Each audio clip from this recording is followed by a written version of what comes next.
Hello, আসসালামু আলাইকুম বন্ধুরা। আশা করি আপনারা সকলেই ভালো আছেন। আজকে একটা নতুন ভিডিও নিয়ে হাজির হলাম। আজকে ভিডিওটি হচ্ছে আপনার পেজ থেকে কিভাবে অন্য যারা অ্যাডমিন বা মডারেটর আছে তাদেরকে কিভাবে রিমুভ করবেন। তার জন্য আপনাকে ফেসবুকে চলে যেতে হবে।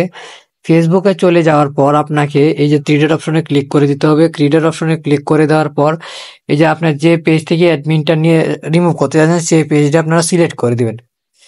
সিলেক্ট করে দেওয়ার পর এই পেজে চলে যাবেন। এই পেজে চলে যাওয়ার পর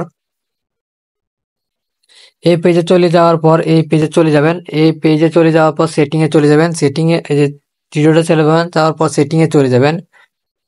এই যে সেটিং এ চলে যাবেন। সেটিং এ চলে যাওয়ার পর এখানে লেখা আছে যে পেজ সেটআপে ক্লিক করে দিবেন। পেজ সেটআপে ক্লিক করে দেওয়ার পর দেখবেন পেজ অ্যাক্সেস একটা লেখা আছে, এই অ্যাক্সেসটা যাবেন।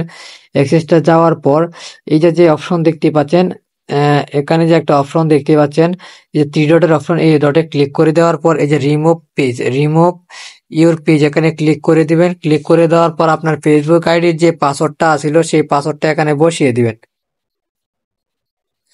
পাসওয়ার্ডটা বসিয়ে দিলেই কিন্তু আপনি যখন কন্টিনিউ ক্লিক করবেন তখন কিন্তু পেজে অটোমেটিকলি যে আমার আইডি থেকে কিন্তু রিমুভ হয়ে গেছে। তো এইভাবেই কিন্তু আপনারা আপনাদের ফেসবুক আইডি থেকে অ্যাডমিন রিমুভ করবেন খুব সহজে। দেখতে পাচ্ছেন আমার এখানে কিন্তু পেজটা দেখা যাচ্ছে না। তো অবশ্যই ভিডিওটি ভালো লাগে চ্যানেলটি সাবস্ক্রাইব করে দিবেন। আর হচ্ছে কি ধরনের ভিডিও চান অবশ্যই কমেন্টে জানাবেন।